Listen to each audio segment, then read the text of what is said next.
গণমাধ্যমে অনেকেই বিশ্লেষণ করছেন এরকম যে এপ্রিল ফুল বানাতে চান কিনা ডক্টর ইউনূস। ডিসেম্বর, ফেব্রুয়ারি এবং মার্চে তারা ইলেকশন করছেন না, তারা এপ্রিল মাসে ইলেকশন করছেন, যাতে এই মুক্তিযুদ্ধের আবেগ, মুক্তিযুদ্ধের চেতনা, মুক্তিযুদ্ধের স্মৃতি সারা মাসে এমনিতেই কিন্তু মানুষ মনে করে এই মাসগুলিতে।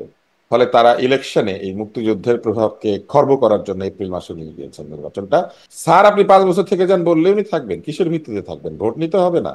অনির্বাচিত সরকার 5 বছর ধরে থাকবে কেন? কি মানে কেউ কি ফেরেশতা নাকি যে ওনারা খালি দেশ বদলাতে পারেন? বাংলাদেশে আর কোনো লোক নাই দেশ চালানোর মতো? ঐতিহাসিক অবদান ডক্টর ইউনূসের, তাকে অনুপ্রাণিত করেছে। তিনি তার সফর মানে এই সফরকে সাফল্যমণ্ডিত হোক সেই প্রত্যাশার কথা বলছেন তার চিঠিতে। অন্যদিকে ওখানে যুক্তরাজ্যে আওয়ামী লীগ সেখানে কালো পতাকা মিছিল করছে। উনি তো ব্রিটিশ হিসেবে চিঠিটা দিয়েছেন, উনি তো শেখ হাসিনা বোনের মেয়ে হিসেবে দেন নাই। এইটাই হচ্ছে তার স্ববিরোধিতা। কিন্তু যখন দরকার পড়ে তখন উনি বোনের মেয়ে, আর যখন দরকার পড়ে না তখন উনি ব্রিটিশ এমপি। কিন্তু এটা আওয়ামী লীগের জন্য আসলে কেমন, যেখানে তিনি আসলে অনুপ্রাণিত হচ্ছেন ডক্টর ইউনূসের কর্মকাণ্ডে, আর আওয়ামী লীগ মানে শেখ হাসিনা তো তাকে সবসময় সুদখোর, জঙ্গি, খুনি ইত্যাদি বলেই যাচ্ছেন। আওয়ামী লীগের গর্ত নিজে খুঁড়ে সেই গর্তের মধ্যে পড়েছে, এখন আওয়ামী লীগ অন্যের ঘাড়ে দোষ দেয়। তাদের লজ্জা পাওয়া উচিত। এবং আজকে যে টিউলিপের চিঠি, এটাই তো আওয়ামী লীগের জন্য একটা মরার উপরে খাড়ার ঘা, একটা চটকনা। জিএম কাদেরের বাড়ি ভাঙতে গেল, পরে রংপুরের লোকজন মাইন্ড করলো। কই রংপুরের লোকজন তো ইকবালের রুমের বাড়ি পোড়ানোর সময় মাইন্ড করলো না কেন? কারণ জোর করে ক্ষমতায়। প্রফেসর ইউনূসের পদত্যাগের বিষয়টি একটি নাটক, একটি ভাওতা। এই জুলাই আন্দোলনের একটি বড় স্লোগান ছিল, নাটক কম করো পিও। গ্রামীণ ব্যাংক কি ইনকাম করে কার টাকার থেকে? জনগণের টাকার থেকে। লোন দেয়, লোন জনগণ সুদে আসলে পরিশোধ করে। সেই সুদে আসলে পরিশোধের যে প্রফিট, সেই প্রফিট থেকে কর দিবে, উনি দিতে চায় না। প্রশ্ন হবে লাগামহীন, জানতে চাই, জানাতে চাই এই সময়ের পালস অফ পলিটিক্স। ব্যাপক আলোচনা, সমালোচনা এবং ক্ষোভের জন্ম দিয়ে ভিআইপি প্রটোকলে গত মাসে চিকিৎসার উদ্দেশ্যে দেশ ছেড়েছিলেন সাবেক রাষ্ট্রপতি আব্দুল হামিদ। চিকিৎসা নিয়ে সম্প্রতি দেশেও ফিরেছেন তিনি। কেন তাকে গ্রেফতার করা হলো না এমন প্রশ্নে স্বরাষ্ট্র উপদেষ্টা বলেছেন, অভিযোগ প্রমাণিত না হলে গ্রেফতার নয়। এদিকে সামনে বছর এপ্রিলেই হবে নির্বাচন। প্রধান উপদেষ্টার এমন ঘোষণায় রাজনীতিতে শুরু হয়েছে শোরগোল। হতাশা ব্যক্ত করে বিএনপি আগের মতোই ডিসেম্বরেই নির্বাচনের দাবি জানাচ্ছে। এমন পরিস্থিতিতেই যুক্তরাজ্য সফরে গেছেন প্রধান উপদেষ্টা। সেখানে সাক্ষাৎ হতে পারে বিএনপির ভারপ্রাপ্ত চেয়ারপারসন তারেক রহমানের সাথে। নিজের বিরুদ্ধে অভিযোগ নিয়ে ভুল বোঝাবুঝির অবসান ঘটাতে সাক্ষাৎ চেয়েছেন শেখ হাসিনার বোনের মেয়ে ব্রিটিশ এমপি টিউলিপ সিদ্দিকীও। এসব নিয়ে আলোচনায় স্বপ্নধারা নিবেদিত পালস অফ পলিটিক্সে আমার আজকের অতিথি গণমাধ্যম ব্যক্তিত্ব ডাক্তার আব্দুল নূর তুষার। ডাক্তার আব্দুল নূর তুষার, আপনাকে স্বাগত জানাচ্ছি পালস অফ পলিটিক্স এর আমার আজকের আয়োজনে। এই কদিনে আসলে অনেকগুলো ইস্যু জমে গেছে কথা বলবার মতো। আমি যেহেতু অনেক ইস্যু আপনার কাছ থেকে একটু সুনির্দিষ্ট করে বা ছোট ছোট করে শুনতে চাইবো। শুরু করি একটু সাবেক রাষ্ট্রপতি আব্দুল হামিদ, তিনি দেশ থেকে যখন থাইল্যান্ডে গেলেন চিকিৎসার জন্য, তখন অনেক আলোচনা সমালোচনা হলো, অনেক ঘটনা ঘটে গেল আসলে। তারপরে তিনি 1 মাস পরে দেশে ফিরেও আসলেন চিকিৎসা শেষে। এই পুরো ঘটনাটা আপনি কিভাবে দেখেন সেটি নিয়ে একটু শুনতে চাইবো। এবং সাথে সাথে এটিও যে তিনি ফেরার পরে স্বরাষ্ট্র উপদেষ্টাকে প্রশ্ন করা হয়েছিল যে তাকে গ্রেপ্তার করা হচ্ছে না কেন, তিনি উত্তর দিলেন যে ফৌজদারি মামলার তদন্তে দোষ বা অপরাধ প্রমাণিত না হওয়া পর্যন্ত কাউকে গ্রেপ্তার করা হবে না। এই জন্য একটু এই ব্যাখ্যার প্রেক্ষিতে প্রশ্ন করতে চাই। সম্প্রতি অভিনেত্রী, ধরুন নুসরাত ফারিয়া থেকে শুরু করে অভিনেতা অভিনেত্রী যাদের গ্রেপ্তার করা হয়েছে, সাংবাদিক যাদের গ্রেপ্তার করা হয়েছে, বা সেরিনা হায়াত আইভির মতো রাজনীতিবিদ যাদের গ্রেপ্তার করা হয়েছে, তাদেরকে আসলে সব দোষ প্রমাণিত হয়েছে বলেই আমরা মনে করবো তাহলে? এই স্বরাষ্ট্র উপদেষ্টা অনেক অদ্ভুত অদ্ভুত কাজ করেছেন। উনি একবার মধ্যরাতে সংবাদ সম্মেলন করেছিলেন। উনি যখন সাবেক রাষ্ট্রপতি আব্দুল হামিদ বিদেশে গিয়েছেন, তখনও যেসব মন্তব্য করেছেন তার মধ্যে একটা ছিল ইন্টারপোল দিয়ে তাকে দরকার হলে ফেরত আনা হবে। এখন সাবেক রাষ্ট্রপতি আব্দুল হামিদ একজন চেইন স্মোকার ছিলেন, এবং যেহেতু তার অসুখের বিষয়টি প্রকাশিত হয়ে গিয়েছে, তাই আমি এটি বলতে পারি এখন তিনি লাং ক্যান্সারের রোগী এবং ফুসফুসের অ্যাডভান্সড ক্যান্সারের রোগী। তার চিকিৎসার জন্য বিদেশ গিয়েছেন। এই বিষয়টি নিয়ে তার সঙ্গে যে ধরনের অবমাননা করা আচরণ করা হয়েছে, যে ধরনের বক্তব্য রাখা হয়েছে, এটা একজন প্রাক্তন রাষ্ট্রপতি, 5 বারের এমপি এবং সংসদের স্পিকার, বাংলাদেশের সবচেয়ে গুরুত্বপূর্ণ 2টি পদে তিনি ছিলেন, স্পিকার এবং রাষ্ট্রপতি।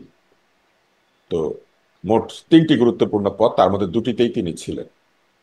এরকম একজন লোক যার বয়স 80-র বেশি, এরকম একজন লোক বিদেশে গিয়েছেন চিকিৎসা করতে, তার বিষয়ে যে ধরনের আলাপ করা হয়েছে, যে ধরনের বক্তব্য রাখা হয়েছে, যেভাবে আহ, এক ধরনের ধারণা তৈরি করা হয়েছে যে তিনি পালিয়ে গেছেন, তিনি আর ফিরবেন না, তিনি দেশত্যাগ করেছেন, আমি মনে করি যে এটি অত্যন্ত অবমাননাকর এবং এটি এক ধরনের নীচতা, মিননেস। কিন্তু আসলে তো এটা অনেকেই গেছেন, যারা রাজনৈতিক, গেছেন তারা তো ফিরছেন না, আওয়ামী লীগের যারা সিনিয়র নেতারা।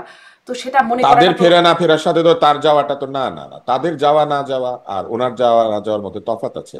উনি যখন গিয়েছেন উনি চিকিৎসার্থে যাচ্ছেন, চিকিৎসার কাগজপত্র দিয়েই গিয়েছেন, এবং তার চিকিৎসার কাগজপত্র আইন শৃঙ্খলা রক্ষাকারী বাহিনীর কাছেও ছিল, এবং তাকে যারা যেতে দিয়েছেন তারা জানতেন যে তার চিকিৎসার জন্য তিনি যাচ্ছেন এবং রোগটি কি সেটাও তারা জানতেন।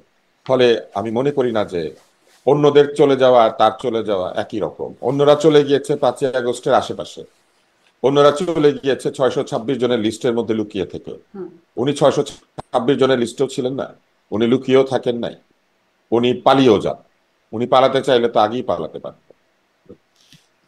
ফলে আমি মনে করি তার সঙ্গে যে আচরণটি করা হয়েছে এটি অবমাননাকর, এবং এই ধরনের অবমাননার সংস্কৃতি চালু করা হলে ভবিষ্যতেও রাষ্ট্রপতিরা এবং ভবিষ্যতেও যারা এই ধরনের সম্মানজনক পদে থাকবেন তারাও একই ধরনের অবমাননাকর পরিস্থিতির মধ্যে দিয়ে হয়তো যাবে।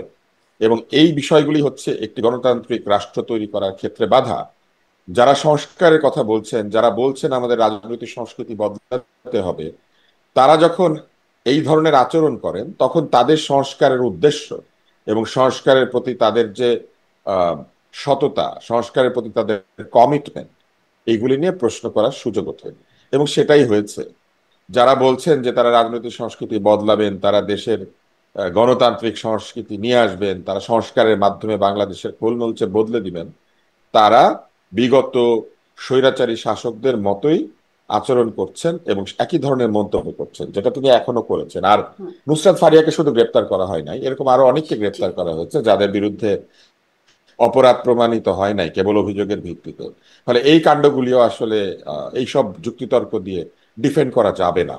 আমার মনে হয় সংস্কারের একটা প্রথম বিষয় হতে পারে, আমাদের মন্ত্রীরা উপদেষ্টারা তো কখনো নিজের ভুল স্বীকার করেন না। এই স্বরাষ্ট্র উপদেষ্টার উচিত তিনি যে আবোল তাবোল কথা বলেছেন এটার জন্য নিজের ভুল স্বীকার করা এবং এক ধরনের সরি বলা, এক ধরনের মার্জনা ভিক্ষা করা। আচ্ছা, এই যে মানে আপনি বলছেন এই কথাগুলোকে আবোল তাবোল কথা, এই তাকে তিনি যখন দেশ ছাড়েন, আব্দুল হামিদ যখন দেশ ছাড়েন, তারপরে যেই হট্টগোল শুরু হয়ে গেল, তার প্রেক্ষিতে একটা তদন্ত কমিটিও গঠিত হয়েছিল 3 জন উপদেষ্টাকে নিয়ে। তদন্ত কমিটি, তারা এখনো 1 মাসও তারা প্রতিবেদন দেন নাই। মানে তদন্ত কমিটিতে ছিল যে তিনি তারা কিভাবে কি দেশ। প্রতিবেদন দিবেন? জি। তাদের পক্ষে তো প্রতিবেদন দেওয়া সম্ভব না, কিন্তু কারণ আসলে তারা তো তদন্ত জানতেন কমিটির তারা কেন কাজটা দেশ কি, ছেড়েছেন। মানে কেমন করে গেলেন সেটা তো মোটামুটি জানাই, গণমাধ্যমে প্রতিবেদনও আসছে, ভিআইপি প্রটোকলে প্রধান এই সবই বিমানবন্দরে তারা, চলে গেলেন, এসবির ক্লিয়ারেন্স, এগুলো তো না আমরা না, পড়ছি। এই সবই তারা করেন এক ধরনের রাজনৈতিক উদ্দেশ্য থেকে, এবং এক ধরনের ফেক, এক ধরনের এক ধরনের ধোঁয়াশা তৈরি করার জন্য তদন্ত কমিটি করে দিয়েছে। আপনার কি মনে আছে সচিবালয়ে আগুন ধরেছিল, তদন্ত কমিটি হয়েছিল, শেষ পর্যন্ত কি হয়েছে? কে আগুন ধরিয়েছিল? কি ধরা পড়েছে? এখনো পর্যন্ত যতগুলি তদন্ত কমিটি হয়েছে তাদের রিপোর্টে কি ধরা পড়েছে? কে ধরা পড়েছে? কোন নতুন তথ্য আবিষ্কৃত হয়েছে? এবং এই যে একটা তদন্ত কমিটি তারা গঠন করে দিলেন, যে তদন্ত কমিটি রিপোর্ট দেন নাই, তারা কি করে রিপোর্ট দিবেন? তারা তো জানেনি তার অসুখ হয়েছে, কি অসুখ হয়েছে, কেন গিয়েছেন, কোন হাসপাতালে ভর্তি আছেন, সবই তো তারা জানেন। জি। তাহলে এই যে মানে তাকে ঘিরে যে একটা ক্ষোভ তখন আমরা দেখলাম, এবং সেই ক্ষোভের একটা বহিঃপ্রকাশ হলো, আন্দোলন হয়ে উঠলো, একটা দাবি চলে আসলো, আওয়ামী লীগ নিষিদ্ধ হয়ে গেল। এখন তো আব্দুল হামিদ আবার সুবোধ বালকের মতো ফিরেও আসলেন। এই এই বিষয়গুলি জি, এখন করাই তাহলে কি, হয়েছে মানে সেই রাজনৈতিক ক্ষোভটার উদ্দেশ্য থেকে। অবস্থা এখন তাহলে কি হবে? না, ক্ষোভের কিছু নাই, তারা যা তাদের যে উদ্দেশ্য ছিল এই বিষয়টিকে তারা তাদের মতো করে কাজে লাগিয়েছে, এবং এই কাজগুলি তো আগের সরকারগুলি করতো, এই কাজগুলি করতো। এই ধরনের এক ঘটনাকে আরেক ঘটনায় টেনে নিয়ে গিয়ে সেটা দিয়ে ক্ষোভ তৈরি করে, সেটা দিয়ে লোকজনকে দিয়ে চাপ সৃষ্টি করিয়ে দাবি আদায় করানো, নিজের দাবিকে অন্যের মুখে তুলে দিয়ে নিজের ইচ্ছাকে আরেকজনকে দিয়ে চাইয়ে তারপর সে অনুমতি দিয়ে দেওয়া। এনসিপি যে সরকারের দল, এনসিপির যে মূল মাস্টার মাইন্ড এই সরকারের ভেতরেই আছে, এটা তো পরিচিত, মানে এটা তো পরিষ্কার। জি। আপনি আমি এটাও একটু জানতে চাই, এই সম্প্রতি আবার দেখলাম যে শেখ কবির, শেখ হাসিনার চাচা, তিনিও সিঙ্গাপুরে গেছেন, বিমানবন্দর দিয়ে গেছেন। তার নামেও বেশ কিছু অভিযোগ আগেও ছিল, মানে তার অর্থনৈতিক বিষয় নিয়ে তার নামে কিছু বেশ অভিযোগ আছে, তিনিও চলে গেলেন দেশ ছেড়ে। এটিকে আপনি কিভাবে দেখবেন, বলবেন? না, কে দেশ থেকে যাবে আর যাবে না এটা তো নির্ধারিত হবে আইন দিয়ে। যদি কারো এতদিন কি দেশত্যাগে আইন দিয়ে বাধা থাকে, নির্ধারিত হলো? না, এটা প্রশ্ন না, আমি উত্তরটা দেই। উত্তরটা হচ্ছে কে যাবে এবং যাবে না এটা আইন দিয়ে নির্ধারিত হবে, এবং প্রত্যেক নাগরিকের অধিকার আছে তার প্রয়োজনে বিদেশে যাওয়ার এবং বিদেশ থেকে ফিরে আসার, এবং তিনি বিদেশে যাবেন এবং কবে ফিরবেন এটা তার ইচ্ছা। তার যদি ভিসা থাকে 3 মাসের বা 6 মাসের, সেই ভিসার মেয়াদের পুরোটাই তিনি বিদেশে কাটাতে পারেন, এখানে আপনি তাকে বাধা দিতে পারেন। ফলে যারা গিয়েছেন তারা ইমিগ্রেশন ক্রস করে গিয়েছেন, যারা এয়ারপোর্ট দিয়ে যাচ্ছেন, এবং তাদেরকে ইমিগ্রেশন পুলিশ ছেড়ে দিয়েছে, এবং তারা গিয়েছেন এবং তারা কতদিন পর্যন্ত বিদেশে থাকতে পারবেন এটা তো তার ভিসার মেয়াদের মধ্যে লেখা আছে। এবং আপনি নিশ্চয়ই জানেন যে ভিসার প্রসেস এবং পাসপোর্টের প্রসেস এখন অটোমেটেড। ফলে সরকার চাইলে ভিসাটা এখনই চাইলে দেখতে পারবেন যে শেখ কবির সাহেবের সিঙ্গাপুরের ভিসা কতদিনের। হুম। প্রবলেম হচ্ছে যে শেখ কবির সাহেব চলে গিয়েছেন এইটা নিয়ে যে শোর তৈরি করা হচ্ছে, একটা এক ধরনের হট্টগোল, এইটার আসলে কোনো প্রয়োজন নাই। যার অনুমতি আছে তিনি যাবেন, যার অনুমতি নাই তিনি যাবেন না। এটা তো সহজ হিসাব, শেখ হলেই যেতে পারবেন না, জি, এটা শেখ তো না হলে স্বাভাবিক যেতে কথা পারবেন। বলছেন আপনি, যৌক্তিক কথা বলছেন, এটা হবার কথা, কিন্তু এটি কি হয়ে আসছে? আমাদের এক এক যাত্রায় এটা এক এক হয়ে আসছে রকম, কিনা আমি মানে আমি একই জানি যাত্রায় না। এক এক রকম ফল হচ্ছে। না না, এটা হয়ে আসছে কিনা আমরা জানি না, কারণ এটা কতজনের বেলায় হচ্ছে আর কতজনের বেলায় হচ্ছে না এটা তো কোনো ডেটা অ্যাভেলেবল না। ফলে কতজন যেতে পারছেন আর কতজন যেতে পারছেন না এটা বলতে পারবেন একমাত্র সরকারই। হুম। এবং কেউ গেলেই যে সেই খবরটা বের হয়ে পত্রিকায় এসে নাড়াচাড়া শুরু হয়, এই ব্যাপারটাও খুব রহস্যজনক। ওইখানে যদি আপনারা বসেই আছেন উনি চলে যাওয়ার সময়, তাহলে যেতে দিলেন কেন? আর চলেই যদি গিয়েছে তাহলে আবার এটা নিয়ে কথা বলছেন কেন যে উনি চলে গিয়েছে? হুম। উনি কেন গিয়েছেন সেটা বলতে হবে, উনি কি কারণে ভিসা নিয়ে সিঙ্গাপুর গিয়েছেন এবং উনি কবে ফিরবেন, তার ভিসার মেয়াদ কতদিনের। এবং উনি যদি ভিসা মেয়াদের মধ্যে ফিরে না আসেন এবং ওনার বিরুদ্ধে যদি কোনো মামলা থাকে, কোনো অভিযোগ থাকে, তাহলে জি। এটার ব্যাপারে সরকার তদন্ত করতে পারবেন, এবং যদি অপরাধী প্রত্যর্পণ চুক্তি থাকে সেসব দেশ থেকে তাকে ফেরতও চাইতে পারবেন। কিন্তু মজার ব্যাপার হচ্ছে এই সরকারের সঙ্গে কিন্তু ভারতের অপরাধী প্রত্যর্পণ চুক্তি আছে, কিন্তু তারা পিকে হালদারকে ফেরত চান নাই এখনো। পিকে হালদার জনগণের টাকা চুরি করে পালিয়ে গেছেন, সে পিকে হালদারকে তারা ফেরত আনতে চান না। তাদের লোকেরা প্রশ্ন করে সালাউদ্দিন সাহেব কোথায় লুকিয়েছিলেন, পিকে হালদার কোথায় আছে, তাকে ফেরত আনেন না কেন? সে তো জনগণের টাকা চুরি করেছে। আপনারা না জনগণের বন্ধু, আপনারা না জনগণের জন্য সংস্কার করছেন, তাহলে পিকে হালদারকে ফেরত আনার জন্য ভারতকে একটা চিঠি দেন না। জি। আম, আ- শোনা মানে যাচ্ছে? আমি একটু এবারে একটু আসি ডক্টর ইউনূসের নির্বাচন প্রসঙ্গে। তিনি কথা বলছেন, বহুদিনের প্রত্যাশিত বক্তব্য হয়তো এসেছে যে এপ্রিলে নির্বাচন। আম, গণমাধ্যমে অনেকেই বিশ্লেষণ করছেন এরকম যে এপ্রিল ফুল বানাতে চান কিনা ডক্টর ইউনূস। আপনার বিশ্লেষণ জানতে চাই যে এপ্রিলে কেন, এই ব্যাখ্যাটা কি? বিএনপি বলছে এই ব্যাখ্যাটা বিএনপি পায় না, এই ব্যাখ্যাটা কি কোনোভাবে আপনারা পাচ্ছেন যে আসলে? এপ্রিলে নির্বাচন কেন আমি আপনাকে একটু বলি। হ্যাঁ।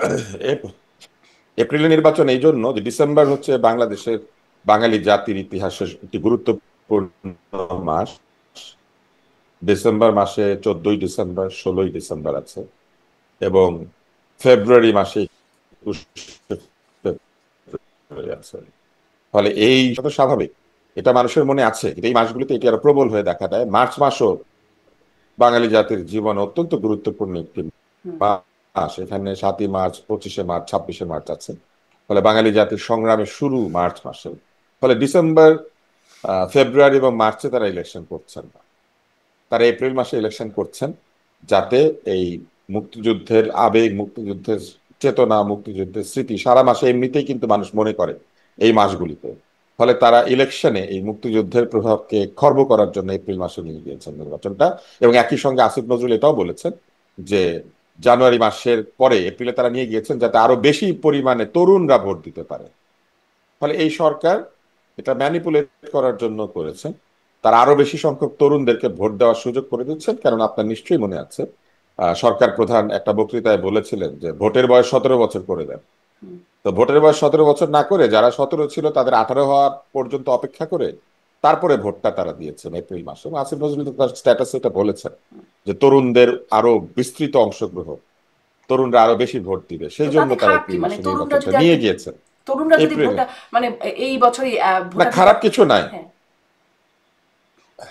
না না, খারাপ কিছু নাই, কিন্তু আপনি যদি ইচ্ছাকৃতভাবে এই ভোটটাকে পিছিয়ে একটা জায়গায় নিয়ে যান শুধুমাত্র তরুণদের জন্যই, তাহলে তো নিশ্চয়ই এটা প্রমাণিত যে আপনি ভোটকে প্রভাবিত করার চেষ্টা করছেন, আপনি নতুন ভোটার নিয়ে আসার চেষ্টা করছেন।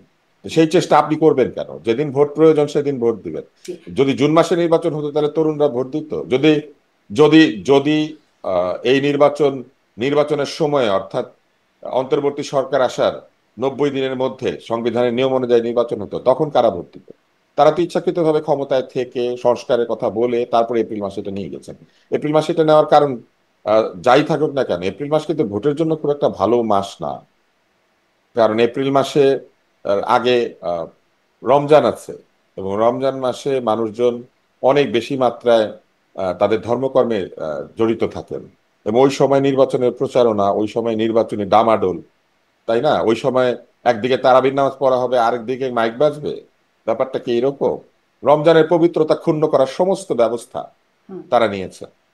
জি, আপনি বলছেন এপ্রিল নির্বাচনের জন্য ভালো সময় না, মানে নির্বাচনের সময় নিয়ে আমরা দেখেছিলাম তারেক রহমানকে খুব শক্ত ভাষায় বলতে যে ডিসেম্বরেই নির্বাচন হবে, হবেই, মানে তিনি সেরকম কিছু ভাবে বলছেন। বিএনপির এই অবস্থান ছিল, এখন বিএনপি একটা প্রতিক্রিয়া দেখাচ্ছে। আপনার কি মনে হয় বিএনপির এই প্রতিক্রিয়াটা খুব, মানে তারা কি আসলে এই অবস্থায় যে ডিসেম্বরেই হতেই হবে, এপ্রিলে হলে মানবে না, এটা কি আসলে তাদের অবস্থা? এটা এটা যারা বিএনপি করেন তারা ভালো বলতে পারবেন, কিন্তু বিএনপি এই চাপটা দিয়েছে, বিএনপির চাপটা দেওয়ার পেছনে যথেষ্ট যুক্তি আছে। বিএনপি কিন্তু এটা বলে নাই তরুণদের ভোট করা যাবে না, বরং বিএনপি কিন্তু এটা বলেছে যে যদি 1 জানুয়ারির পরে ভোট নিয়ে যেতেই হয়, তাহলে কেন 7ই জানুয়ারি না, 8ই জানুয়ারি না, 15ই জানুয়ারি হুম। না, কেন এপ্রিল মাস, কেন রমজানের পরে, তাই না? ফলে এই এই জিনিসটা তো আসলে বিএনপি বলতেই পারে, এবং সেটা বলাটাই স্বাভাবিক। আমাদের জন্য বেশি ভোটার টার্ন আউটের টাইম হচ্ছে শীতকাল। অনেক ভোট দিতে লোকে আসে শীতে, কারণ শীতে বৃষ্টি থাকে না, শীতে আবহাওয়াটা অনুকূল থাকে। আহ শীতে এক ধরনের আরামদায়ক পরিস্থিতিতে মানুষ ভোটের লাইনে দাঁড়ায়। ভোটের লাইনে দাঁড়িয়ে ক্লান্ত হয়ে যাওয়ার পরিমাণ কম হুম। থাকে, ফলে ভোটার টার্ন আউটের জন্য শীতকাল একটা ভালো সময়। ফলে শীতে যদি ভোট হয়, সেটা বিএনপি চাইতে পারে, এবং সেটা চাওয়া কোনো অন্যায় না। এবং গত নির্বাচনগুলি সবই কিন্তু শীতকালে হয়েছে। জি, সেটা ভুয়া হোক আর আপনি যাই যে হোক, বলছিলেন আসলে নির্বাচন তো শীতকালে হচ্ছে। ডিসেম্বরের মাহাত্ম্য, ফেব্রুয়ারি মার্চের একটা বিশেষ মাহাত্ম্যপূর্ণ মাস, আমাদের স্বাধীনতা মুক্তিযুদ্ধের সাথে এগুলোর একটা সম্পৃক্ততা আছে, এই মাসগুলোর বিশেষ মাহাত্ম্যপূর্ণ মাস। আমরা দেখেছিলাম জামায়াতে ইসলামের আমির তিনি বলেছিলেন সবশেষ যে কোনোভাবেই এপ্রিলের পরে যাওয়া উচিত হবে না নির্বাচনটা, মানে তার কথাকে বিশেষ প্রাধান্য দেওয়া হলো কি এখানে নির্বাচনের তো সময় জানি না, নির্ধারণে? এটা ওনারা ভালো বলতে পারবেন। জামাত ইসলামের আমিরের কথা তারা শুনবেন, নাকি এখন লন্ডনে গিয়ে তারেক রহমানের কথা তারা শুনবেন? হুম। এটা তো এই ইন্টারিম গভর্নমেন্টের বিষয়। কিন্তু ইন্টারিম গভর্নমেন্ট যে নানান ভাবে ইলেকশন নিয়ে ধানাই পানাই করেছেন, সেটা তো পরিষ্কার। ইলেকশন বিষয়ে তাদের ধানাই পানাই তো প্রমাণিত, তাই না? শেষ পর্যন্ত বাধ্য হয়ে তারা এপ্রিলে ডেট দিয়েছেন। বলেই যাচ্ছিলেন তারা জুনের 30 তারিখের মধ্যে ভোট হবে, এটা তারা বলে যাচ্ছিলেন। তারা তারিখ দিচ্ছিলেন না।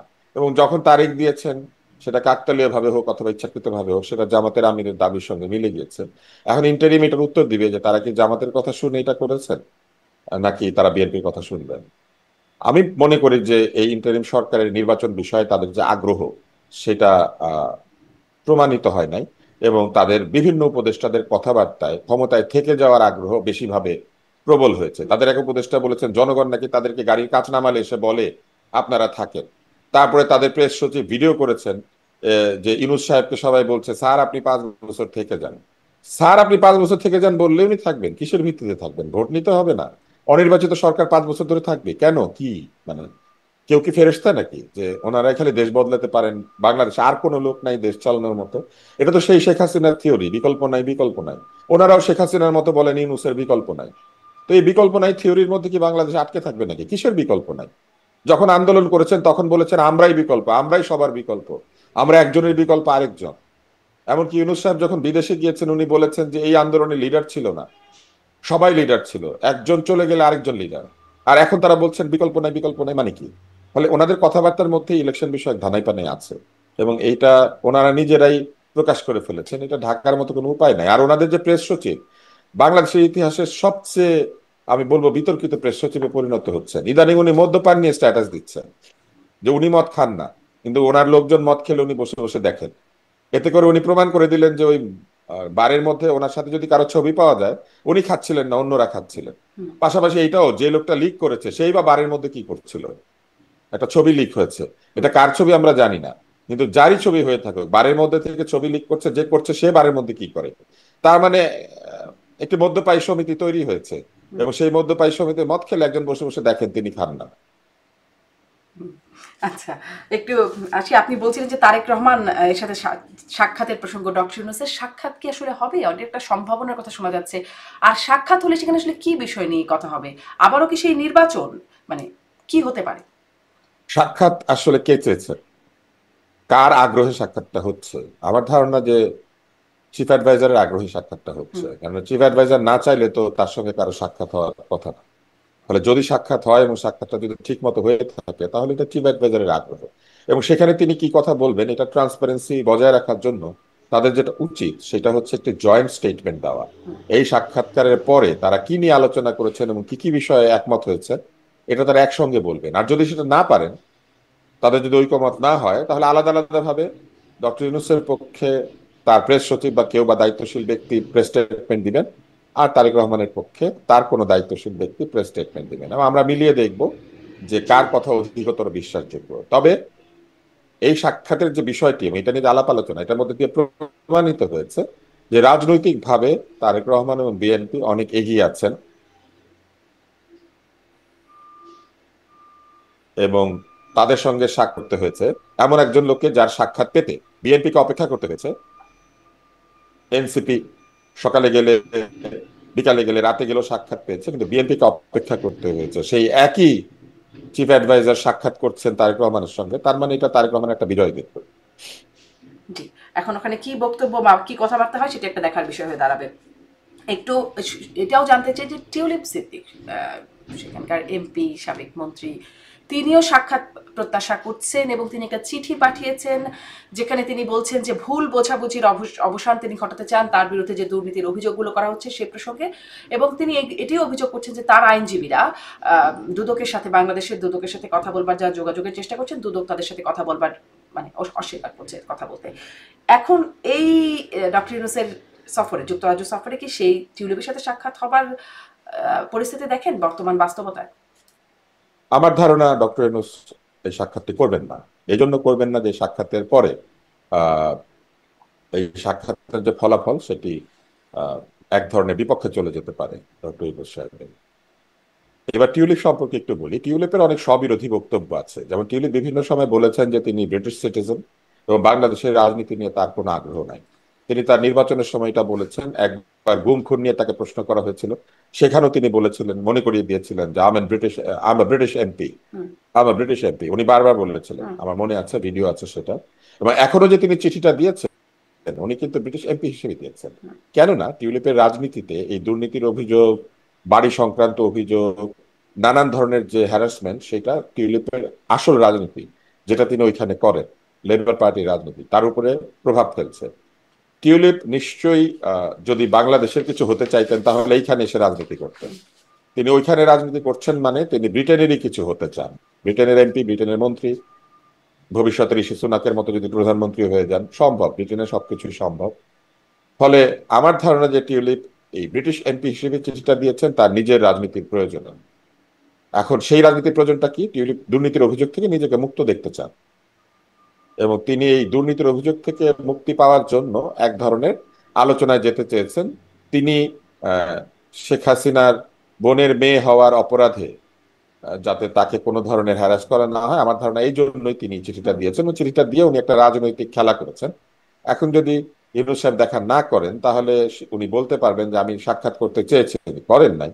আর যদি সাক্ষাৎ করেন, তাহলে উনি যুক্তিতর্ক প্রমাণ তুলে ধরতে পারেন হয়তো, এবং সেটা তুলে ধরলে যদি সেই যুক্তিতর্কের সামনে কোনো কারণে এই সরকারের যুক্তিগুলি দুর্বল হয়ে যায়, তাহলেও কিন্তু একটি সমস্যা। ফলে দুই ধরনের সমস্যা মুখোমুখি হয়েছেন প্রধান উপদেষ্টা। ফলে এইটা থেকে মুক্তি পাওয়ার একটাই উপায়, প্রধান উপদেষ্টা তিনি তার সময়ের অজুহাত দিবেন, বলবেন যে আমার আহ, পূর্ব নির্ধারিত সফরসূচির সাথে এই মিটিং এর কোনো সম্পর্ক নাই বলে আমি সময় দিলাম না। আমার ধারণা এটাই তিনি করবেন। হুম। আর যদি প্রেস সচিব অবশ্য তিনি বলছেন দেখা চিঠি করেন, পান তাহলে নাই। আমি বলবো এটা চিঠি পান কি পান না, এটা তো ফেসবুকে চলে এসেছে। প্রেস সচিব তো সারাদিন তার সবকিছু ফেসবুকে দেন। প্রেস সচিবের সবকিছু আমরা ফেসবুকে পাই, ফলে ফেসবুকেই তো চিঠিটা উনি ঘুরছে। পেয়ে গিয়েছেন। হুম, অন্য সময় উনি বিভিন্ন সময় তার নিজের ছবি ফেসবুকে পোস্ট করে ডাস্টবিন আন্দোলন, মদ্যপায়ী আন্দোলন, কাশেম ভাইয়ের মদ খাওয়ার গল্প, এইগুলা তিনি বলতে পারবেন। আর শুধু এই চিঠিটার বেলায় উনি চিঠি পান নাই বলবেন, বলতে পারেন, এটা প্রেস সচিবের ব্যাপার। চিঠি যদি না পেয়ে থাকেন খুবই ভালো কথা, কিন্তু পরে যদি আবার প্রমাণিত হয় চিঠি পেয়েছেন, সেটাও তো একটা বিপদ হবে। ফলে আমি মনে করি যে এটাই হবে তাদের উত্তর। তারা বলবেন যে তারা পূর্ব নির্ধারিত সময়সূচির কারণে তারা এবার দেখা করতে পারেন না, এই ভবিষ্যতে সুবিধাজনক সময়ে এই দেখা হবে, এইভাবে বলে তারা এড়িয়ে যাবেন বলে আমার ধারণা। জি। আর টিউলিপের অবস্থান আপনি বলছিলেন যে তিনি অনেক স্ববিরোধী বক্তব্য দিয়েছেন, একটু তার অবস্থানও শুনতে চাই। এবং হ্যাঁ, উনি দিয়েছেন। এবং এবং একটু উনি প্রশ্নটা উনি করি যে দিয়েছেন তার ওনার সাথে তার বক্তব্যের বা তার চিঠির ভাষার কারণে তার আমি যদি বলি আওয়ামী লীগের অবস্থান বা তার খালার অবস্থান, সেটাও একটু যদি মূল্যায়ন আপনার কাছ থেকে জানতে চাই। তিনি বলছেন ঐতিহাসিক অবদান ডক্টর ইউনূসের, তাকে অনুপ্রাণিত করেছে। তিনি তার সফর মানে এই সফরকে সাফল্যমণ্ডিত হোক সেই প্রত্যাশার কথা বলছেন তার চিঠিতে। অন্যদিকে ওখানে যুক্তরাজ্যে আওয়ামী লীগ সেখানে কালো পতাকা মিছিল করছে। আর তার কারণ উনি খালা তো তো লেবার পার্টির এমপি হিসেবে এটা দিয়েছেন। হ্যাঁ। উনি তো লেবার পার্টির এমপি হিসেবে এটা দিয়েছেন, তো সেই জন্যই তো উনি ওনার কথাই লিখবেন। উনি তো ব্রিটিশ হিসেবে চিঠিটা দিয়েছেন, উনি তো শেখ হাসিনা বোনের মেয়ে হিসেবে দেন নাই। এইটাই হচ্ছে তার স্ববিরোধিতা। কিন্তু যখন দরকার পড়ে তখন উনি বোনের মেয়ে, আর যখন দরকার পড়ে না তখন উনি ব্রিটিশ এমপি। এটা হচ্ছে তাদের অসুবিধা। এই ধরনের স্ববিরোধী কাণ্ড কারখানার কারণেই কিন্তু পরিবারটি এইভাবে বিতর্কিত হলো। আচ্ছা, কিন্তু এটা আওয়ামী লীগের জন্য আসলে কেমন, যেখানে তিনি আসলে অনুপ্রাণিত হচ্ছেন ডক্টর ইউনূসের কর্মকাণ্ডে, আর আওয়ামী লীগ মানে শেখ হাসিনা তো তাকে সবসময় সুদখোর, জঙ্গি, খুনি ইত্যাদি বলেই যাচ্ছেন। তাদের অবস্থানটা আসলে কিরকম হচ্ছে? আওয়ামী লীগের অবস্থা কেমন এটা আওয়ামী লীগেররা বলতে পারবেন। আওয়ামী লীগেররা পালিয়ে আছেন কেন? এত বড় দল, তাদের কোটি কোটি সমর্থক, কোটি কোটি ভোটার, তারা কেন পলাতক? এই প্রশ্নের উত্তর আওয়ামী লীগকে আগে দিতে হবে। কিসের ভয় পালিয়েছেন, তাই না? কেন পালিয়ে গেলেন? নিশ্চয়ই কোন একটা ভয় আছে, ভালো কথা। জীবন নাশের আশঙ্কা, সেটা আমি বুঝলাম যে বৃহৎ নেত্রী বা বৃহৎ নেতা যিনি, তার আওয়ামী লীগের ছোট ছোট নেতা, থানা পর্যায়ে, অন্যান্য পর্যায়ের যারা নেতা, যারা বহু আগে আওয়ামী লীগের নেতা ছিলেন, তারাও তো পালিয়েছেন। কেন পালিয়েছেন? কারণ এই দলটির যে ইমেজ না, এবং কিন্তু এই দলটির যে এই বক্তব্যের গ্রহণযোগ্যতা। বক্তব্যের প্রেক্ষিতে এই প্রশ্নটা যখন আমি তাদেরকে করি আপনারা কেন পালালেন, তারা বলেন যে সেভাবেই পিটিয়ে মারা হয়েছে ওই সময়টা, যেভাবে মব, বা তারা যদি এতটুকু নিশ্চয়তা পান যে জেলখানা মানে যে তাদেরকে। দলের এত ক্ষমতা আছে, যে দলের এত ক্ষমতা আছে, যে দলের কোটি কোটি সমর্থক, যে দল মিছিল করলে পরে রাস্তার এই মাথা থেকে ওই মাথা কিচ্ছু দেখা যেত না, সেই দল হঠাৎ করে তাদের সমর্থক শূন্য হয়ে গেল। তাদের জনতা কোথায়? মব কোথা থেকে আসবে যদি জনতা তাদেরকে প্রোটেক্ট করে? তাদের না জনপ্রিয়তা আছে? তাদের না এলাকাতে তারা ভোট পেয়ে এমপি হয়েছেন? তাদের সেই ভোটার গুলা কোথায়? জিএম কাদেরের বাড়ি ভাঙতে গেল পরে রংপুরের লোকজন মাইন্ড করলো। কই, রংপুরের লোকজন তো ইকবালুর রুমের বাড়ি পোড়ানোর সময় মাইন্ড করলো না কেন? কারণ জোর করে ক্ষমতায় ছিল। নাকি আসলে আওয়ামী লীগ তার পরিস্থিতির কিছু নিজের। পরিবর্তন হয়েছে? আপনি দেখেন যখন জাতীয় পার্টির অফিস ভাঙা হলো, আগুন দেয়া হলো, তখন সেনাবাহিনী পুলিশ কাছেই ছিল, তাদের চোখের সামনে করলো, কিছু বললো না। কিন্তু রংপুরে যখন জিএম কাদের বাড়ি ভাঙা হলো, তখন সেনাবাহিনী তাদেরকে ডেকে একদম ভিডিও ফুটেজ দেখে মামলাও হলো কারণ পরবর্তীতে। আর ওই কারণ ঘটনায় কিন্তু কোনো মামলাও হয় নাই। পরিস্থিতির কি পরিবর্তন হয়েছে? আমি আপনাকে বলি, এর আগে যে তারা অ্যাকশন নিতে পারেন না, এর বড় কারণ হচ্ছে অ্যাকশন তো নিবে পুলিশ, সেনাবাহিনীর কাজ তো পুলিশই করে না। কিন্তু সেনাবাহিনী সেনাবাহিনী তো তো এখন সেকেন্ড লাইন অফ ডিফেন্স। দায়িত্বে আছে আর কি। হ্যাঁ, বাধ্য হয়ে করছেন তারা, কারণ মব এমন জায়গায় গিয়ে পৌঁছেছে, এখন সেনাবাহিনীকে মব নিয়ন্ত্রণের জন্য আলাদাভাবে সেনাপ্রধানকে নির্দেশ দিতে হয়েছে। তিনি আলাদাভাবে মব নিয়ন্ত্রণের নির্দেশ দিতে বাধ্য হয়েছে। মব কন্ট্রোল করা কি সেনাবাহিনীর কাজ নাকি? মব কন্ট্রোল পুলিশের কাজ, আনসারের কাজ। মব কন্ট্রোলিং এর বাহিনী তো সেনাবাহিনী না, তাই না? তো সেনাবাহিনী তো সেই কাজ করে না এবং তাদের সেই ট্রেনিংও না। মব কন্ট্রোল করার ট্রেনিং সেনাবাহিনীর না। সেনাবাহিনী লেথাল ওয়েপন ব্যবহার করে। সেনাবাহিনীর একেবারে ছোট্ট ওয়েপনটাও লেথাল ওয়েপন। সেনাবাহিনীকে লাঠি হাতে ঘুরে নাকি? সেনাবাহিনীকে ব্যাটন হাতে ঘুরে নাকি? তো সেনাবাহিনীকে এখন লাঠি ব্যাটন এগুলা নিয়ে মব কন্ট্রোল করতে হচ্ছে। এটা তো আইন শৃঙ্খলা পরিস্থিতির অবনতির নমুনা, এটা তো উন্নতির নমুনা না। আর জিএম কাদেরের বাড়ি ভাঙার পর একটা সেন্টিমেন্ট তৈরি হচ্ছে, আমি তো সেইটাই বলছি। আওয়ামী লীগের এত এত ভোটার, এত এত লোক, এত এত তাদের নির্বাচন, 300 আসনে কোনো প্রার্থী খুঁজে পাওয়া যায় না তাদের বিরুদ্ধে। তাহলে তারা কোথায় গেল? আওয়ামী লীগের নিজের আয়নাতে নিজের চেহারাটা দেখা খুবই জরুরি। তারা যে সারাক্ষণ একটা ডিনায়ালের মধ্যে আছেন, তারা যে সারাক্ষণ একটা অস্বীকৃতির মধ্যে আছেন, যে তারা কোনো অন্যায় করেন নাই, তারা কোনো অপরাধ করেন নাই, ক্ষমতা থেকে তাদের পতন এটা সম্পূর্ণভাবে বিরোধীদের বিষয়। তাহলে তো তারা এই কৃতিত্ব বিরোধীদেরকে দিচ্ছেন, যে বিরোধীরা তাদের চেয়ে অনেক উপযুক্ত, তারা তাদেরকে ক্ষমতা থেকে সরিয়ে দিতে পেরেছেন। তাহলে তারা বেশি মেধাবী, বিরোধীরা তারা বেশি উপযুক্ত, তাদের সমর্থন বেশি, এইটা একটা। আর যদি তারা বলেন যে না, বিরোধীরা আসলে সুযোগ পেয়েছে, যেটা আমরা দেখেছি তারা সুযোগ পেয়েছে, ভোট হইলে কি বিরোধীরা সুযোগ পেত?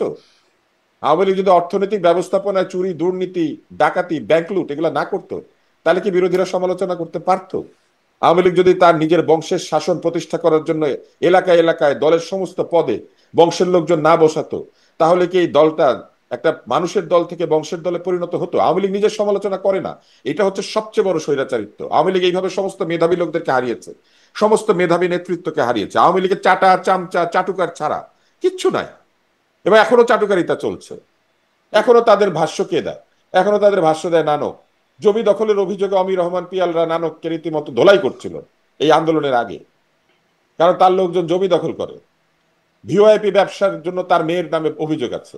তা আওয়ামী লীগের এখনো সেই নানক হচ্ছে তাদের মুখপাত্র, সেই ওবায়দুল কাদের তাদের মুখপাত্র, যিনি সারাদিন ছবি দিতেন, 70,000-এর উপর ছবি পোস্ট করেছিলেন ফেসবুকে, যিনি তার ঘড়ি বলতেন যে এই 12, 14, 16 লাখ টাকার ঘড়ি তাকে লোকজন উপহার দিয়ে যায়, উনি সেটা নেন, ওনার সুটের বাহার, সে ওবায়দুল কাদের হচ্ছে তাদের মুখপাত্র। এখনো পর্যন্ত আওয়ামী লীগের তো একটা যুক্তিশীল মুখপাত্র পর্যন্ত নাই। আওয়ামী লীগের হয়ে যে কেউ কথা বলতে পারবে সেই মেধাবী নেতৃত্বই তো নাই। আওয়ামী লীগের মেধাকে অত্যন্ত ছোট করা হয়। আওয়ামী লীগের চামচামি হচ্ছে আওয়ামী লীগের সবচেয়ে বড় উপরে ওঠার সিঁড়ি। যত বেশি আপনি চামচা, যত বেশি আপনি হজরত ডাকতে পারবেন, যত বেশি জিন্দাপীর ডাকতে পারবেন, যত বেশি পদ্মা সেতুর পিলারের থেকে আপনি গায়েবী আওয়াজ শুনতে পাবেন, তত আপনি এমপি হতে পারবেন। আপনি সংসদে গিয়ে নাচবেন, গান করবেন, তাইলে আপনি এমপি হতে পারবেন। আওয়ামী লীগ তো ওই জায়গাতে আওয়ামী লীগ নিয়ে গেছে। আওয়ামী লীগের গর্ত নিজে খুঁড়ে সেই গর্তের মধ্যে পড়েছে। এখন আওয়ামী লীগ অন্যের ঘাড়ে দোষ দেয়, তাদের লজ্জা পাওয়া উচিত। এবং আজকে যে টিউলিপের চিঠি, এটাই তো আওয়ামী লীগের জন্য একটা মরার উপরে খাড়ার ঘা, একটা চটকনা। ইউনূসের প্রতি এক ধরনের প্রশংসা। এটা কি করেছেন কেন? ব্রিটিশ এমপি উনি, এই জন্য ব্রিটিশ এমপি হিসেবে উনি ইউনূসের নিন্দা করতে পারবেন না। ওনাদের loyalty to the British people, British voters. নিন্দা না করুক, প্রশংসাটা তো পুরোপুরি সাংঘর্ষিক হয়ে গেল। না, the loyalty of Tulip Siddiqui is towards her voter. তার ভোটারদের প্রতি তার লয়্যালটি। তার ভোটাররা হচ্ছে একটি লন্ডনের একটি পশ এলাকার ভোটার, যেখানে তার ভোটারদের মধ্যে মুসলিমের চেয়ে ইহুদি বেশি। সেক্ষেত্রে বোঝা যাচ্ছে যে টিউলিপ সিদ্দিকের সাথে, মানে এই বিশ্লেষণটা এখানে সামারি করি যে টিউলিপ সিদ্দিকের সাথে দেখা হয়তো হচ্ছে না ডক্টর মোহাম্মদ ইউনূসের। মবের পরিস্থিতি পরিবর্তন হলো কিনা সেই প্রসঙ্গে আপনি বলছিলেন। সেনা প্রধানের বক্তব্য, আমি একটু এটাও জিজ্ঞাসা করি, সেনা প্রধান কিন্তু সম্প্রতি যে বক্তব্য ছিল সেখানে বলেছিলেন যে ডিসেম্বরে নির্বাচন হবে, জানুয়ারিতে নির্বাচিত সরকার থাকবে, ঠিক যেভাবে বিএনপি বলেছে। এখন সেনা প্রধানের অবস্থানটা কি হবে? সেনা প্রধান আবার ঈদের সাক্ষাৎ করলেন, তাতে কি আসলে সেখানেও কোনো বরফ গলবে বা নরম হবে সুর, এরকম মনে হয়? সেনাপ্রধান হিসেবে তার যে ম্যান্ডেট, তার যে দায়িত্ব, তার যে শপথ, সেটার প্রতি তিনি সুবিচার করছেন। আমি সেনাপ্রধানকে দেখছি একজন পেশাদার সৈনিক হিসেবে। উনি একজন পেশাদার সৈনিক। উনি জানেন যে সেনাবাহিনীর কাজ মব কন্ট্রোল করা না। উনি জানেন সেনাবাহিনী লাঠি ব্যবহার করার জন্য ট্রেনিং পায়, সেনাবাহিনী লিথল ওয়েপন ব্যবহার করার জন্য ট্রেনিং পায়, সেনাবাহিনী বন্দুকের মাথায় বেয়োনেট থাকে। ফলে উনি তো জানেন ওনার সৈনিকরা কি, ওনার অফিসাররা কি। উনি একজন পেশাদার সৈনিক হিসেবে সেনাবাহিনীকে তার যে দায়িত্ব, সেই দায়িত্বে ফেরত নিতে চান। সেই কারণে যত তাড়াতাড়ি ইলেকশন হবে ততই ভালো। কারণ ওনার কাজ কি? ওনার কাজ হচ্ছে বাংলাদেশের সেনাবাহিনীর মর্যাদা রক্ষা করা, সেনাবাহিনীর ঐক্য রক্ষা করা, সেনাবাহিনীর যে পরিবেশ সেটা রক্ষা করা। উনি সেটাই করছেন। আমি তো দেখছি যে উনি একমাত্র প্রফেশনাল দায়িত্ব পালন করছেন। আর আর কাউকে তো দেখতে পাচ্ছেন। উপদেষ্টারা গল্প গুজব করে, সকালে এক কথা বলে, বিকালে এক কথা বলে, ইন্টারপোলের কথা বলে, আবার সন্ধ্যার সময় বলে যে আহ, অভিযোগ থাকলে গ্রেপ্তার হবে। তো এইগুলোই তো চলছে। সেই জায়গাতে আমি বলবো যে সেনাবাহিনী প্রধান যেটি বলেছিলেন ডিসেম্বরে নির্বাচন হওয়া দরকার, উনি এটা ঠিকই বলেছিলেন এবং ওনার জায়গা থেকে উনি ঠিক আছেন। কেননা যত তাড়াতাড়ি নির্বাচন হবে, এবং শুধু তাই নয়, এটা তো নিশ্চিত যে সেনাবাহিনী ডিপ্লয়েড হবে নির্বাচনের সময়। তো এই বর্ষায় কিংবা তীব্র গরমে সেনাবাহিনী ডিপ্লয় করা আর শীতকালে সেনাবাহিনী ডিপ্লয় করা, দুইটার মধ্যে আকাশ পাতাল তফাৎ আছে। প্রবল গরমে বৈশাখী দাবদাহতে আপনি সেনাবাহিনী মোতায়েন করতেছেন, আর আপনি শীতের মধ্যে সেনাবাহিনী মোতায়েন করছেন, দুইটা সম্পূর্ণ একটা আলাদা পরিবেশ। সেনাবাহিনীকে ফুল ড্রেসে থাকতে হয়, তাদেরকে অনেক ওজন ক্যারি করতে হয়। সেনাবাহিনী যে বন্দুক ক্যারি করে সেটা পুলিশের বন্দুকের চেয়ে হেভি। সেনাবাহিনী যে পরিমাণ গুলি কোমরে আটকে রাখে, পুলিশ সেটা রাখে না। ফলে সেনাবাহিনী যে ধরনের অস্ত্র, গাড়ি এবং অন্যান্য কিছু ব্যবহার করবে ডিপ্লয়মেন্টের সময়, সেগুলোর জন্য শীতকাল ভালো সময়। ফলে উনি একদমই স্পষ্ট যে ঠিক এটা সময়টা অসুবিধাজনক বলেছেন। একটা অবস্থান। কিন্তু এখন কি করবেন সেনাপ্রধান? বা সেনাপ্রধান কি তার অবস্থান থেকে একটু সরবেন? নরম হবেন? তিনি তিনি তো খুবই শক্ত অবস্থায় বলেছিলেন ডিসেম্বরেই নির্বাচন হবে, জানুয়ারিতে নির্বাচিত সরকার। এইটা এইটা আমি বলতে পারি না, কেননা এইটার উত্তর তিনি দিতে পারবেন এবং তার তার মতামত এটা, এটা আমি তার হয়ে বলতে পারি না, এটা আমি জানিও না আসলে। কিন্তু আমার কাছে মনে হয় যে তিনি এই পর্যন্ত যা যা বলেছেন সেগুলোর প্রতি স্টিক করার চেষ্টা করেছেন। কারণ এটাও সেনাবাহিনীর ট্রেনিং। সেনাবাহিনী যখন কিছু বলে সেটা তারা রক্ষা করার চেষ্টা করে। ফলে আমার ধারণা যে সেনাবাহিনীর যে অনুরোধ বা সেনাবাহিনীর যে ইচ্ছা, সেটার প্রতিও বৃদ্ধাঙ্গুলি প্রদর্শন করা হয়েছে এই এপ্রিলে নির্বাচনের ডেট দিয়ে। ফলে এক ধরনের সংঘাত, এক ধরনের সমস্যা, এক ধরনের বিরোধ তৈরি করার চেষ্টা এই পুরো তত্ত্বাবধায়ক এই ইন্টারিম সরকারের মধ্যে আছে। এবং এইটাই হচ্ছে ইলেকশন নিয়ে তাদের ধানাই পানা। আরেকটু যদি ওই তারা ঘটনা তাদের থেকে তাদের আরেকটু ইচ্ছা যদি মতো আপনার মূল্যায়ন জানতে তারা চাই। তাদের ইচ্ছা মতো এগুলা করবে, জি। তারা তাদের ইচ্ছা মতো এগুলা করেই চলেছে। আরেকটু যদি মূল্যায়ন জানতে চাই সেখানে যে সেনা প্রধান যখন সেই কথা বললেন যে ডিসেম্বরেই নির্বাচন হবে, জানুয়ারিতে নির্বাচিত সরকার থাকবে, তারপরে আমরা দেখলাম ডক্টর ইউনূসের পদত্যাগের একটা আলোচনা শুরু হয়ে গেল, তিনি পদত্যাগের ইচ্ছা পোষণ করলেন, তারপরে সব রাজনৈতিক দলগুলোর সাথে বৈঠক হলো এবং এটা তো একটা বৈঠকে ভাওতা। যমুনায় জামাতের আমিরের সাথে বৈঠকের পর জামাতের আমির গেলেন সেনা প্রধানের সাথে দেখা করতে এবং মানে সেনা প্রধানের বক্তব্যেরই একটা রিয়াকশন তো এই পদত্যাগের বিষয় আসয়। তারপর সেনা প্রধানের সাথে দেখা করতে জামাতের আমির গেলেন, মানে এই ঘটনাগুলোর পরম্পরা আপনি কিভাবে দেখেন? তারপরে আবার দেখলাম ঈদের শুভেচ্ছা বিনিময় করলেন। সেনা প্রধানের সঙ্গে দেখা করতে যে কোনো রাজনৈতিক দলের প্রধান বা যে কেউ আগ্রহ প্রকাশ করতে পারে, সেনা প্রধান টাইম দিলে ওনারা দেখা করবেন, আমি এটার মধ্যে কিছু দেখি না। যেহেতু বিএনপির কেন্দ্রীয় নেতৃত্ব, প্রধান যিনি ব্যক্তি তিনি বাংলাদেশে থাকেন না, অথবা তিনি এই মতামতের সঙ্গে কোনো দ্বিমত পোষণ করেন না, কেননা বিএনপিও তো ডিসেম্বরে নির্বাচন চেয়েছে, ফলে তাদের দেখা করার কোনো প্রয়োজনীয়তা নাই। কিন্তু জামাত যেহেতু ডিসেম্বরে নির্বাচন চায় না, হয়তো সেই কারণে দেখা করতে গিয়েছেন। এটা জামাতের আমিরকে আমি অনুরোধ করবো একদিন আপনার অনুষ্ঠানে নিয়ে আসেন এবং এনে তাকে জিজ্ঞাসা করেন, কারণ তার কথাবার্তাতে অনেক স্ববিরোধিতা আছে। এখন যে আলোচনাটার মধ্যে আমরা ছিলাম, প্রফেসর ইউনূসের পদত্যাগের বিষয়টি একটি নাটক, একটি ভাওতা। এই জুলাই আন্দোলনের একটি বড় স্লোগান ছিল নাটক কম করো পিও। আমি দেখলাম যে উনি নিজেই নাটক করলেন। এই পদত্যাগ পুরোপুরি একটা ভাওতা, সবাই জানতো যে উনি পদত্যাগ করবেন না, উনি হুমকি দিচ্ছেন। এবং এই হুমকি উনি যেদিন উনি এখানে নেমেছিলেন এয়ারপোর্টে সেখানেও দিয়েছিলেন, আমার কথা না শুনলে কিন্তু আমি চলে যাব। তো এটা উনি এক ধরনের ভাওতা দিয়েছেন, এবং ভাওতা যে দিয়েছেন সেটার প্রমাণ হচ্ছে উনি কি বলছেন। উনি বলছেন পোর্ট যাদেরকে দেওয়া হচ্ছে এটার বিরোধিতা কাউকে করতে দেওয়া হবে না। উনি কিন্তু একদম স্বৈরাচার একটা উনি কথা বলছেন। উনি বলছেন যে যেসব সিদ্ধান্ত তারা নিচ্ছেন এগুলা সবই জনস্বার্থে, এবং এই পোর্ট দিয়ে দেওয়া কিংবা অন্যান্য কিছু সিদ্ধান্ত যেগুলো নিয়ে বিতর্ক উঠেছে এগুলোর ব্যাপারে উনি কারো মতামত নিতে আগ্রহী না। তো উনি পদত্যাগ করলে পোর্ট দিবেন কেমনে, অন্যান্য জিনিস যেগুলো দিতে চেয়েছিলেন সেগুলো কিভাবে দিবেন? তারপরে রাজনৈতিক ভাবে তারা তাদের বক্তব্য পরিবর্তন করে। তাদের উপদেষ্টা বলেছেন মানবিক করিডোর, আর তাদের নিরাপত্তা উপদেষ্টা নামে একজন যাকে নিয়ে এসেছেন মাঝখানে, তিনি বলেছেন এটা প্যাসেজ, একজনের একটা করিডোর আরেকজনের একটা প্যাসেজ। আর আরেকজন বলেছেন না, এই ধরনের কোনো দিয়ে দেওয়ার কোনো সিদ্ধান্তই হয় না। এগুলো যারা বলে তারা ঠিক কথা বলে না, নিজেদের কথাবার্তার সঙ্গে নিজেদের কথাবার্তার কোনো মিল না। একজন বলে করিডোর, একজন বলে প্যাসেজ, আরেকজন বলে যে না এরকম কোনো চিন্তাই হয় না, এরকম কোনো সিদ্ধান্তই হয় না, এগুলো চিলে কান নিয়ে গেছে। কান আপনার, হ্যাঁ, তো কান তো নাই, দুইটাই চিলে নিয়ে গেছে, এখন তো অন্য কিছু চিলে টানাটানি করবে। জি। তাহলে আপনি কি এই বক্তব্যের, বিএনপির এই বক্তব্যের সাথে একমত? বিএনপির প্রেস বিজ্ঞপ্তি যেটি বলছে যে তার বক্তব্য মানে ডক্টর ইউনূসের বক্তব্য রাজনৈতিক ভব্যতার সীমা অতিক্রম করেছে এবং বলছে যে বন্দর করিডোর ইত্যাদি বিষয় নিয়ে ইত্যাদি বিষয়ে কোনো বিষয় আসলে তাতে 3টি ম্যান্ডেট কোট অ্যান্ড কোট বলছে সেটির মধ্যে পড়ে না। রাজনৈতিক ভব্যতা একজন রাজনীতিবিদের জন্য যেটা, একজন অরাজনৈতিক লোকের জন্য সেটা না। একজন অরাজনৈতিক লোক যিনি নিরপেক্ষতার শপথ নিয়েছেন, যিনি কোনো দিকে হেলবেন না এইটা বলেছেন, যিনি নিরপেক্ষ থাকবেন এটা বলেছেন, তিনি যখন রাজনৈতিক সিদ্ধান্ত নিতে থাকেন এবং রাজনৈতিক পক্ষপাত দুষ্ট আচরণ করতে থাকেন, রাজনৈতিক পক্ষপাত দুষ্ট বক্তব্য দিতে থাকেন, তবে সেটা অবশ্যই ভব্যতা অতিক্রম করা। কেন প্রধান উপদেষ্টা জাপানে গিয়ে বলবেন যে একটা দল নির্বাচন চায় না? এটা কি জাপানে বলার জিনিস নাকি? এটা রাজনৈতিক ভব্যতার সীমা অতিক্রম করা। এটা উনি এখানে বলবেন যদি ওনার বলার ইচ্ছাই থাকে। আর একটা দল যে চায় না এই কথাটা তো সঠিক না, এটা তো পরে প্রমাণিত হয়েছে 52টা দল নির্বাচন চায়, এবং একটা দল শুধু নির্বাচন চায় ব্যাপারটা তো সেরকম না। উনি বলেছেন যে একটা দলই নির্বাচন চায়, বাকিরা চায় না, একটা দলে ডিসেম্বরে নির্বাচন চায়। তো এটা তো ঠিক না, এই কথাটা তো রাজনৈতিক ভব্যতার সীমা অতিক্রম করা। কারা কারা নির্বাচন চেয়েছে, কখন চেয়েছে সেটা তো লিস্ট আছে। তো উনি জাপানে গিয়ে কথা বলতে গেলেন কেন? উনি বিদেশে গেলে অন্যরকম কথাবার্তা বলেন। উনি বিদেশে একবার গিয়ে বলেছেন মেটিকুলাস ডিজাইন, আরেকবার বলেছেন এখানে কোনো লিডার ছিল না, আবার বলেছেন এখানে অনেক লিডার ছিল, অনেক প্ল্যান্ড ছিল এটা। একবার বলেছেন এটা আনপ্ল্যান্ড ছিল, আবার বলেছেন প্ল্যান্ড ছিল। একবার বলেন মেটিকুলাস ডিজাইন। ওনার সঙ্গে ওনার পাশে পাহারা দেয় পিটার হাস। পিটার হাস ওনার এপিএস এর মতো দাঁড়িয়ে দাঁড়িয়ে ওনার সেলফি তোলে, এবং কে ওনার সাথে সেলফি তুলবে আর তুলবে না এটা নির্ধারণ করে, ভিডিও আছে। ওনার সঙ্গে থাকবে আমাদের বাংলাদেশি কর্মকর্তারা, বাংলাদেশের সরকারি কর্মকর্তা। পিটার হাসের কাজ কি? ওনার ডান দিকে বাম দিকে মনে হইলো পিটার হাসি ওনার এপিএস। পিটার হাস তো এখন রাষ্ট্রদূত না, পিটার হাস হচ্ছেন একটা এনার্জি কোম্পানির সিইও,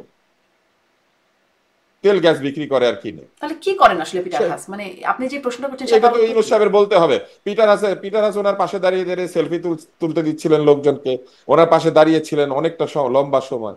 কেন, পিটার হাসের কাজ কি ওনার সাথে? এই পিটার হাস তো মানে আগের থেকে কারো খুব প্রিয়, কারো কাছে খুব ভগবানের মতো ছিল, আবার কারো কাছে খুবই অপ্রিয় দেখেন, ছিল। আমরা হচ্ছে শারমিন, আমরা হচ্ছে সাধারণ জনগণ, আমরা নাগরিক। আমাদের কোনো কিছু দেখলে প্রশ্ন জাগে। আমাদের কোনো রাজনৈতিক উদ্দেশ্য নাই, তা বিশেষ তো করে আপনি বটেই। যদি আমাকে জিজ্ঞেস করেন। হুম। আমার কোনো রাজনৈতিক উদ্দেশ্য নাই, আমি কোনো রাজনৈতিক দলের সাথে যুক্ত না। তো আমার এই প্রশ্নটা জাগে, আমি তো দেখতে চাই না আমার প্রধান উপদেষ্টাকে পাশে পিটার হাস দাঁড়িয়ে আছে। আমি তো দেখতে চাই আমার প্রধান উপদেষ্টার পাশে যতই দুর্বল হোক শফিক দাঁড়িয়ে আছে। হুম। একসময় বিতর্ক করতো ছেলেটা। তো আমি দেখতে চাই যে শফিক দাঁড়িয়ে আছে, যাই হোক সে শফিক দাঁড়িয়ে থাকবে, পিটার হাস কি করে? জি, এটা একটা প্রশ্ন যে পিটার হাস কেন তার ডানে বামে দাঁড়িয়ে থাকেন। ডক্টর ইউনূসের আপনি কয়েকটা বক্তব্য নিয়ে বলে ফেলেছেন, আমি প্রশ্ন করতে চাইছিলাম বন্দর নিয়ে তার যে বক্তব্য, দুঃখিত, বা করিডোর, চ্যানেল, প্যাসেজ, যে নানান রকম নামে রাখা হচ্ছে তার সেটি নিয়েও তার যে বক্তব্য, তিনি আর একটা বিষয় নিয়ে একটু আলোচনায় আসে। তিনি বলছিলেন যে এটি তিনি আগেও বলেছেন যে ভয়াবহ অর্থনৈতিক পরিস্থিতি, ভয়ঙ্করভাবে যুদ্ধ বিধ্বস্ত দেশেরও অর্থনীতির পরিস্থিতি এত খারাপ থাকে না বলে তিনি মন্তব্য করছেন। যেখানে আমরা সেই আগস্টেই অর্থ উপদেষ্টা তাকে বলতে শুনেছি অর্থনীতির অবস্থা অত খারাপ না, ধীর হয়েছে। আমরা বাংলাদেশ ব্যাংকের গভর্নরকেও এরকমটাই বলতে, মানে খুব যে ভয়াবহ অবস্থা সেই বিষয়ে ইঙ্গিত দেন নাই। তাহলে কি এটি সাংঘর্ষিক বক্তব্য? কোনটি আসলে বাস্তবতা? এটা যে সাংঘর্ষিক বক্তব্য সেটা তাদের আচরণে প্রমাণিত হচ্ছে। একটা অর্থনীতি এত ভঙ্গুর অবস্থায় আছে যে টাকা ছাপানোর টাকা পাচ্ছে, এবং সেই টাকার এত জঘন্য ডিজাইন। আপনি মাথা বাদ দিবেন, ঠিক আছে, বঙ্গবন্ধুর ছবি বাদ দিবেন, ঠিক আছে, কোনো অসুবিধা নেই, টাকা বদলাতেই পারে। কিন্তু যেটা ডিজাইন করেছেন এটা কোনো ডিজাইনের জাত? দেখলে মনে হয় এটা ক্লাস 1 2 ছেলে পেলে ডিজাইন করেছে। একটা টাকার কাগজের কোয়ালিটি পর্যন্ত খারাপ বলে লোকজন অভিযোগ করছে। তো যাদের টাকা নাই তারা টাকা ছাপানোর টাকা পাচ্ছে, তো এটা তো বোঝাই যায় যে কথাবার্তার মধ্যে অনেক অমিল আছে। অর্থ উপদেষ্টা তার নিজের ক্রেডিট দেখানোর জন্য বলতে চেয়েছেন যে তেমন কোনো অসুবিধা নাই, বাংলাদেশ ব্যাংকের গভর্নর তার অবস্থা বোঝানোর জন্য বলেছেন তেমন কোনো অসুবিধা নাই। অসুবিধা আছে বললে তো ব্যাংক রান হয়ে যাবে, লোকজন ব্যাংক থেকে টাকা তুলে নিতে শুরু করে দেবে। ফলে তারা যেটা বলেছেন ওইটাই ঠিক।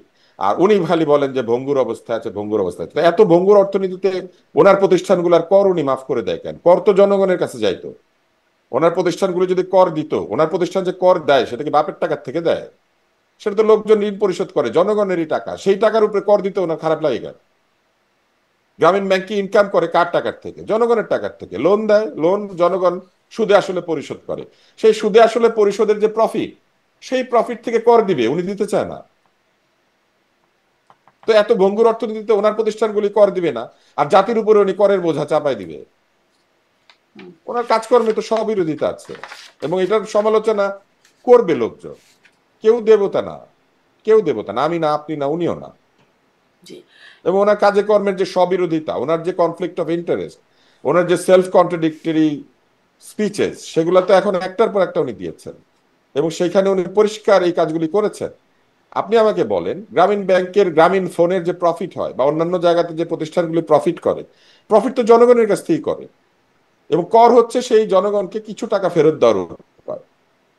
উনি সুচার মেটেরিয়ালের উপর কর বসিয়ে দিয়েছেন, অর্থাৎ যে খাতনা হলে যে সেলাই করতে হয়, হুম। সেই সেলাই করা সুইয়ের সুতার উপরে উনি কর দিয়েছেন। কিন্তু উনি দেশীয় উৎপাদনে যে লিফট তৈরি হয়, সেই লিফটের উপর উনি কর বসিয়ে দিয়েছেন। কেন? আদালতে গেলে লিফট চলতো না, সেই জন্য বিদেশি লিফটগুলি যাতে চালু থাকে।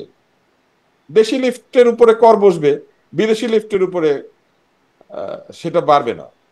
কেন উনি দেশি লিফটের উপর ওনার ওনার সরকার কর বসিয়েছেন? দেশীয় লিফট শিল্প একেবারেই মানে একেবারেই তরুণ শিল্প। দেশীয় লিফটের শিল্প সেরকম উন্নত হয় নাই। দেশীয় লিফট এখনো কিন্তু ইঞ্জিন আনে বিদেশ থেকে, মোটর আনে বিদেশ থেকে, শুধু বগিটা বানায়, মানে লিফটের কেবিনটা বানায়। সেই লিফট শিল্পের উপর উনি কর বসিয়ে দিয়েছে। আর বিদেশি লিফটের উপরে কিন্তু ওনার সমস্যা নাই। উনি খাতনা করার যে সুতা, সেই সুতার উপরে কর বসিয়ে দিয়েছে। তাই না? বাংলাদেশে আর কিছু না হোক, মুসলিম বাচ্চার খাতনা লাগবে এবং খাতনার খরচ বাড়বেই।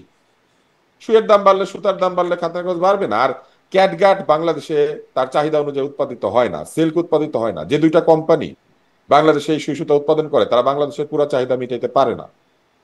তার মধ্যে একটা তো দোষর, এই জেএমআই তো দোষর।